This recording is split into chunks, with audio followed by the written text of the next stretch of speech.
On a freezing night in December 1942, a German aircraft crossed the English coast. Beneath it hung a British man carrying a pistol, a radio, a cyanide capsule, and orders to cripple one of Britain's most important aircraft factories.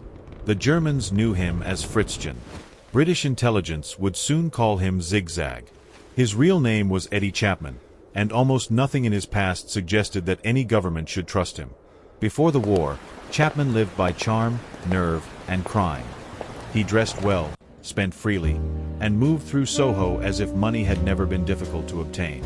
He learned to read a room quickly.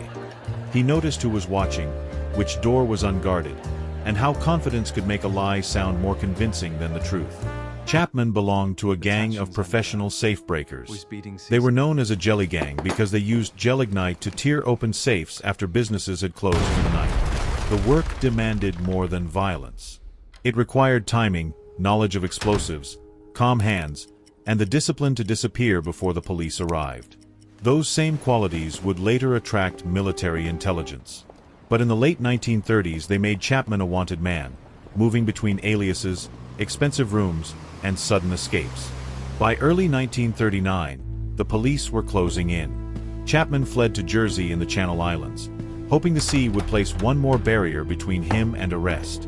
It did not.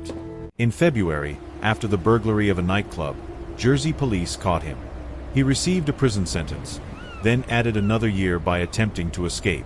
For the first time, Eddie Chapman could not talk, run, or explode his way out. Then war came to the island, and the prison that trapped him became the doorway to espionage. In July 1940, German forces occupied the Channel Islands. British authority vanished, military signs changed, and Chapman remained behind bars while the world outside his cell acquired new rulers. Occupation made life harsher, but it also created an opening. Chapman understood that the Germans needed people who knew Britain, hated its institutions, and could move through its criminal underworld. He offered himself as a spy. The proposal was audacious: release a convicted British criminal, train him, arm him, and send him home to sabotage his own country. At first, there was every reason to doubt him. A man willing to betray one side might betray the other. Yet Chapman's record gave his story a dangerous credibility. He was still wanted by British police. He knew explosives. He knew criminals. If he returned to Britain and claimed loyalty, prison rather than gratitude could be waiting for him. Chapman was released in October 1941, but freedom was conditional. The WWII, Germany's military intelligence service, began testing whether this unpredictable Englishman could become a controlled weapon. He was moved into occupied France. There, far from British police and under constant German supervision, the safebreaker entered a different kind of apprenticeship. For roughly a year, he learned clandestine radio, codes, explosives, parachuting, cover stories, and the small habits that allowed an agent to survive questioning. The Germans did not need to teach him courage around explosives. They had to teach him obedience, when to transmit, what to report, whom to contact, and how to prove that a mission had succeeded. His principal target was the de Havilland factory at Hatfield. It produced the fast, versatile mosquito bomber. Chapman's task was to destroy the factory's power plant and disrupt production. To his handlers, Fritzchen was ready. What they could not know was what Chapman himself had not yet decided: whether he would complete the mission, surrender, or invent a third path. On December 16, 1942, he boarded a German aircraft. He carried 1,000 pounds in cash and the equipment of a saboteur.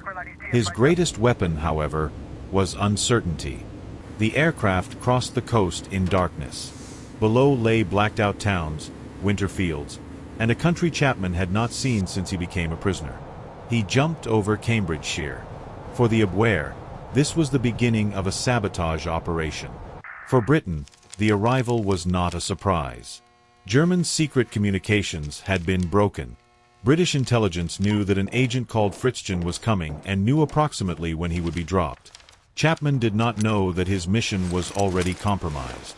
Neither did his German handlers. Each side believed it understood the game better than the man in the field.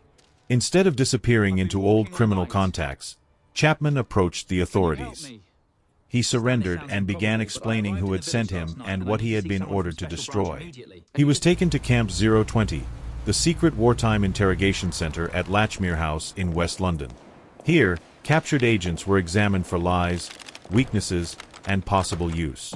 The commandant was Lieutenant Colonel Robin Stevens, known as Tin Eye because of the steel-rimmed monocle he wore. His task was not to be impressed by Eddie Chapman. Chapman described his training, equipment, German contacts, and target. He did not merely ask for leniency. He offered to return to the Germans and work against them. The problem was obvious. Chapman was brave and resourceful, but he was also a thief, a liar, and a man who treated rules as obstacles. MI5 had to decide whether those flaws made him useless or ideal. Stevens concluded that Chapman's courage and ingenuity could be used.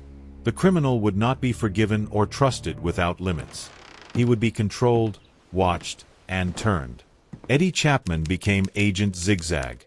The code name reflected the irregular course of his life and the danger of relying on a man whose loyalties could never be assumed. Under British supervision, he contacted the Abwehr and reported that he was preparing the attack. Germany now believed it had a saboteur inside Britain. Britain had acquired a channel directly into German intelligence. To keep Chapman alive as a double agent, his sabotage had to appear real. A vague radio claim would not be enough. German reconnaissance aircraft could photograph the factory from above. Chapman visited Hatfield with an MI5 officer and studied the target as a genuine saboteur would. He identified approaches, obstacles, transformers, and a believable escape route. Every detail mattered because the Germans might interrogate him later. He needed to describe where explosives had been placed, how he had entered, and what the blast should have damaged. MI5 chose not to bomb the plant. Instead, camouflage specialists began building the aftermath of an explosion. False transformers, broken structures, scorched surfaces, and debris designed for an aerial camera. Wood, canvas, corrugated iron, paint, and papier-mâché became the materials of deception. The objective was not to fool a person standing nearby, but an analyst examining photographs taken from altitude. During the night of 29 to January 30th, 1943, teams moved into position. While the real factory remained intact, they covered machinery, spread rubble, and reshaped the power plant's appearance. False transformers were thrown sideways as if struck by a blast. Tarpaulins concealed undamaged sections. Painted sheets suggested torn roofs and shattered walls. Chapman watched a crime scene being created for a crime that had never happened. His old profession had taught him how to break a safe. Intelligence now taught him how to manufacture evidence. At ground level, some details looked theatrical. From the air, the illusion became destruction. A power plant apparently torn open, surrounded by wreckage and the marks of a violent explosion. The deception was convincing enough to confuse some of the factory's own workers. That reaction mattered. Rumor could travel where official confirmation could not. British intelligence reinforced the illusion with a planted newspaper report describing an explosion at a factory outside London. The story was small, but it gave the Germans something independent to discover. German reconnaissance could see apparent damage. German readers could find a matching report. And their own agent could provide precise details of the attack. Chapman radioed that the power plant had been demolished. His message crossed Europe as an enemy success, although not one British machine had been destroyed. The Abwehr accepted the evidence. 3 different forms of confirmation appeared to agree, because British intelligence had constructed all 3 parts of the same lie. At Hatfield, production continued. The operation had protected the factory while increasing German faith in Chapman. A failed saboteur had become, in enemy eyes, a proven one. But the deception would remain fragile until Chapman faced his German handlers again. Photographs could be studied. Questions could expose contradictions. Zigzag now had to walk back into the organization he was deceiving. MI5 wanted Chapman returned to German control. If accepted as a successful agent, he could report on the Abwehr from inside. The route chosen led through neutral Portugal. Using a false identity, he joined a merchant ship bound for Lisbon. Every ordinary task aboard concealed a larger purpose: to place him within reach of the German embassy. Lisbon was officially neutral and crowded with informants, diplomats, refugees, and intelligence officers. Chapman contacted the Germans and presented himself as the man who had struck Hatfield. He was questioned about the sabotage. The rehearsed truth and carefully designed lies held together. The approach, the charges, the escape, and the damage all matched the evidence Germany possessed. The WWII brought him deeper into occupied Europe. Each border and interrogation increased the danger. One inconsistent answer could turn a celebrated agent into a prisoner. In occupied Norway, Chapman was reunited with his German handlers. To them, Fritzchen had survived Britain, penetrated a guarded factory, and returned after completing his mission. Their suspicion gave way to admiration. The criminal they had recruited from an occupied island now appeared to be one of their most daring and productive agents. Chapman was awarded the Iron Cross. According to MI5's historical record, he remains the only British citizen to have received it. The medal honored an act of sabotage invented by Britain. It was physical proof that the enemy had accepted a staged ruin, a planted report, and the testimony of a double agent. His value to MI5 was now greater, but so was the temptation to enjoy German trust. Chapman liked danger, recognition, and money. His British controllers never forgot that loyalty was only part of his character. Zigzag's strength was the same quality that made him dangerous. He could inhabit a role until the performance felt natural. Even the men directing him could not always know where performance ended. In June 1944, Chapman returned to Britain. Germany believed it was sending back a decorated and proven agent. MI5 was receiving a man who had survived both sides and learned how much each wanted to believe him. By the time Chapman returned, the Allied invasion of Normandy had begun. Britain's double-cross system was using turned agents to feed Germany a carefully controlled picture of the war. Zigzag was one part of that system. His importance did not come from stealing a single secret. It came from making the WWII trust a source whose messages Britain could shape. Every transmission was a negotiation. The Germans had to receive enough truth to preserve confidence, enough detail to sound authentic, and enough deception to serve British strategy. The most visible result remained Hatfield. The factory had continued working. The Mosquito remained in production. Yet Germany rewarded the man ordered to destroy it. Chapman was never an easy servant of any institution. His appetite for risk, money, and independence made prolonged control increasingly difficult.